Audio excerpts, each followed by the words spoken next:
नमस्कार, मैं काजल मिश्रा। स्वागत है आपका एनवे लाइव। नजर डालते हैं हरियाणा की मुख्य खबरों पर। यमुना नदी पर दिए गए एक बयान को लेकर अब बढ़ सकती है दिल्ली के पूर्व मुख्यमंत्री अरविंद केजरीवाल की मुश्किलें। अरविंद केजरीवाल ने हरियाणा सरकार पर आरोप लगाते हुए किया था दावा कि हरियाणा से यमुना नदी में मिलाकर भेजा जा रहा है जहर। इस बयान के बाद हरियाणा सरकार ने अरविंद केजरीवाल के खिलाफ मानहानि का मुकदमा दर्ज कराने की कही है बात। वही भारतीय जनता पार्टी का एक प्रतिनिधिमंडल चुनाव आयोग में भी केजरीवाल की शिकायत करने का बना रहा है मन। दिल्ली जल बोर्ड की सीईओ ने मुख्य सचिव को पत्र लिखकर केजरीवाल के दावे को बताया गलत। उन्होंने पत्र में लिखा कि हरियाणा के कारण यमुना में अमोनिया को लेकर अरविंद केजरीवाल के बयान का नहीं है कोई आधार। इसमें बताए गए फैक्ट हैं गलत और भ्रामक। ऐसे गलत बयानों से दिल्ली वासियों में पैदा होता है डर, अन्य राज्यों के साथ संबंधों पर भी होता है बुरा प्रभाव। उपराज्यपाल के संज्ञान में लाया जाए यह मामला।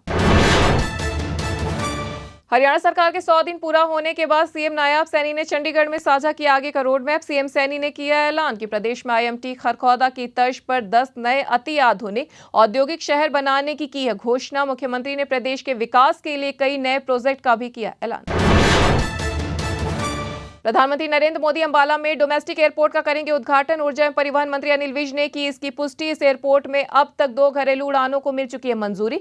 यहां से अयोध्या लखनऊ के लिए शामिल है सीधी उड़ानें। 2 दिन पहले ही civil aviation airport authority of India ने इस पर जताई थी सहमति। एयरपोर्ट से उड़ानें शुरू करने को लेकर civil aviation airport authority of India, police और अन्य विभागों के अधिकारियों की घरेलू एयरपोर्ट अंबाला कैंट पर हो चुकी है संयुक्त बैठक।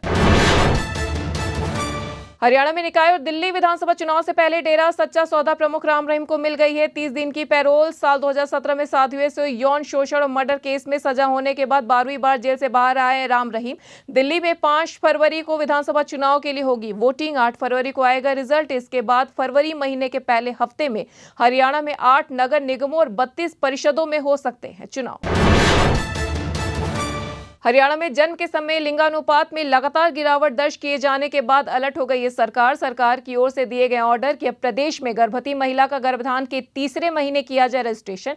इसके साथ ही स्वास्थ्य विभाग की ओर से नोटिस जारी कर भी दी जाए चेतावनी कि यदि उनके क्षेत्र में रजिस्ट्रेशन की दर पाई गई कम तो जिम्मेदार अधिकारियों को जारी किया जाएगा कारण बताओ नोटिस।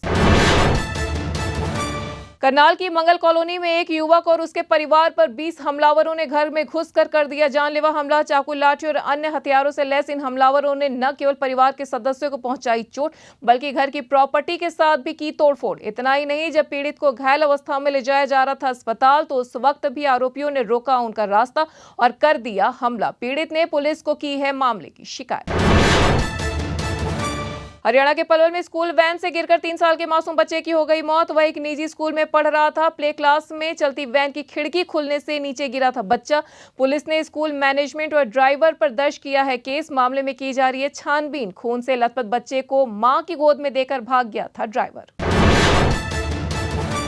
हरियाणा सरकार ने परिवहन पहचान पत्र में आय संबंधित गड़बड़ियों की शुरू कर दी है जांच। प्राथमिक जांच में सामने आया है कि कई मामले ऐसे हैं जहां लोगों ने अपनी आय कम दिखाकर बीपीएल का उठाया लाभ। कुछ के पास है आलीशान मकान और संपत्ति, फिर भी वे सरकारी योजनाओं का ले रहे हैं फायदा। सरकार ने ऐसे मामलों की जांच के लिए दिए हैं निर्देश।